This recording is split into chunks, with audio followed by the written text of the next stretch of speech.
The alarms screamed through Sector 7 of the Galactic Zoo and Research Facility, their piercing wail sending every species-appropriate appendage scrambling for cover. Security Chief Zrixtal S6 eyes widened in horror as the words flashed across his terminal in urgent crimson. Containment breach, Apex Predator Wing, Vaxian Deathstalker loose, by the Seven Suns, Zrixtal whispered, his mandibles clicking nervously. The Vaxian Deathstalker wasn't just dangerous, it was a living nightmare pulled from the darkest corners of the galaxy, standing 12 feet tall with obsidian scales harder than starship hull plating, equipped with venomous fangs that could melt through reinforced duress, and possessing a temperament so volatile that even its own species avoided it. This particular specimen, designated VDS-447, had killed 3 handlers during its capture on Varaxia Prime. Evacuate all civilian sectors immediately. Zrixtal barked into his communicator. Deploy the heavy assault team. Authorization code Omega. Tranquilizer protocols are unlikely to work. Prepare lethal countermeasures.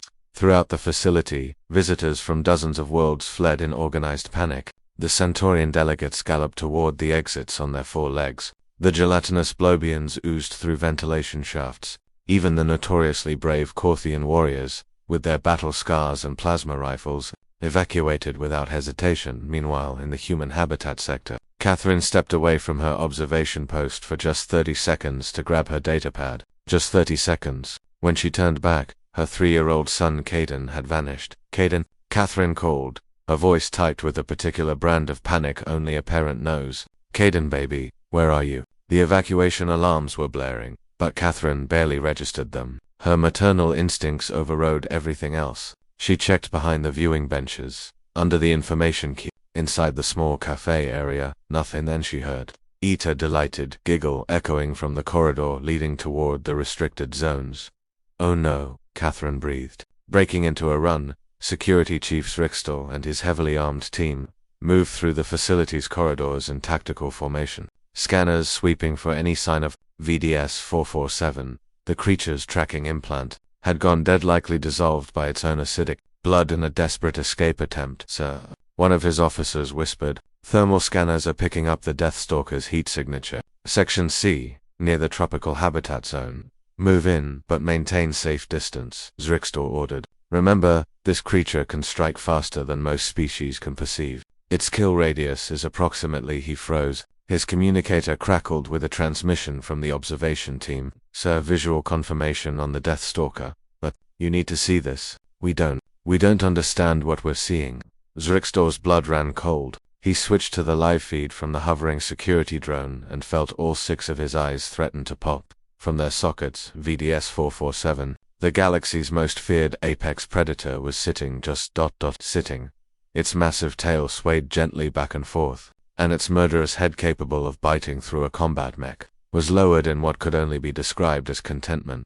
On its back, gripping 2 of its dorsal spikes like handlebar reins, sat a tiny human child wearing a shirt decorated with cartoon spaceships. Giddy up, horsey, Caden squealed, bouncing excitedly. Go faster. The Deathstalker made a sound Zrixtal had never heard in 30 years of xenozoology, deep, rumbling purr that vibrated through the corridor. It began walking in a gentle circle, carefully measured steps, ensuring its small rider remained secure. This is impossible, Zrixtal muttered. The Deathstalker doesn't have pack bonding instincts. It doesn't have nurturing behaviors. It shouldn't even have the neurological capacity for gentleness.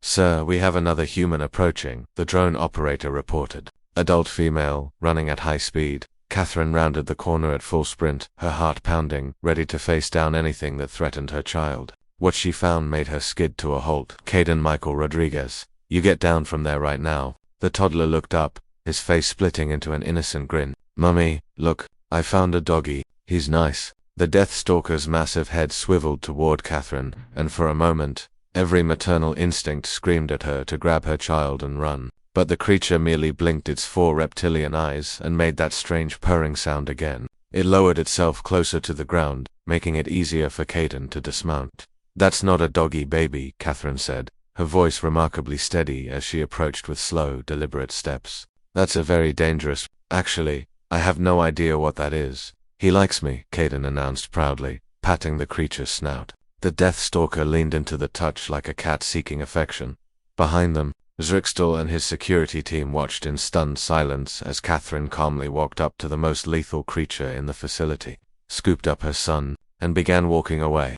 "Nice doggy," Caden called back, waving. "Bye-bye." VDS 447 watched them go, its tail still swaying, before rising to its full terrifying height and allowing itself to be herded back to its enclosure by the bewildered security team without resistance. In the incident report filed later that day, Zrixtal sat in his office, staring at the screen. Under explanation of events, he had typed and deleted the same paragraph 17 times. Finally, he simply wrote, "Humans possess an inexplicable ability to pacify apex predators through unknown mechanisms. Further study required. Request reassignment of all human visitors to non-dangerous sectors. Request denied." Apparently humans now specifically requesting to visit the dangerous sectors. Species classification updated. Humans are more terrifying than anything we've ever contained.